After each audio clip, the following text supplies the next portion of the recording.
Izay no mahakasika an'ireo prakidrara fa raha ny fitokonana tanterahin'ny ireo mpampianatra mivondrona ao anatin'ny Aneffa kosa indray dia nanambara izy ireo fa mitohy hatrany ny fitokonana tanterahin'ny ireo mpampianatra ireo manerana ny Madagasikara ary tsy mitsahatra izany raha tsy mahazo valin'ny mahafapo amin'ny tompona andraikitra izy ireo toy izao ny fanazavana. Ny syndicat mpampianatra dia mazava tsara hoe izay tsy maintsy mitohy foana ny grevinay ary izay zany tsy emotra raha tsy mivaly ny fitakian'ny mpampianatra rehetra manerana Madagasikara. Ny zava-misy zany dia tsotra fotsiny hoe resaka ambony latabatra foana ataon'ny tompona andraikitra fa tsy misy zavatra tena mivaly ny mahafapo ho anay ka noho izany zahay tsy maintsy mitohy ny grevin'ny mpampianatra ninona zavatra ataon'ny fanjakana raha tsy valiana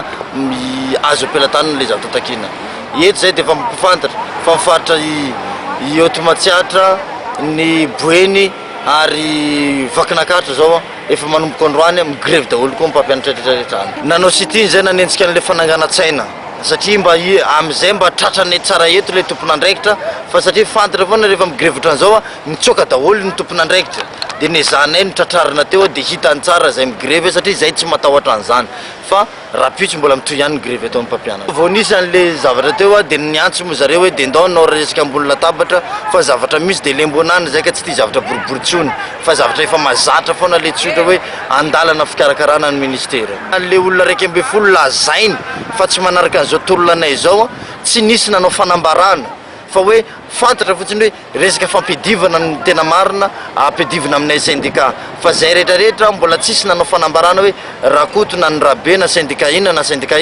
nanao fisitahana ao anatin'ny grevy ataon'ny mpampianatra. Betsaka ny any amin'ny faritra zao fa tsisy mampianatra naray azy dia zay zany dia efa misy fiantraikany ngezabe ary zay tsy sanatria kory hoe zay ny tanjona zay tsy manana faniriana hoe anao fiantraikany amin'ilay izy fa noho ny zirizay ataon'ny fanjakana tsy mamaly tsy miaino dia mety ho tonga amin'izay le izy.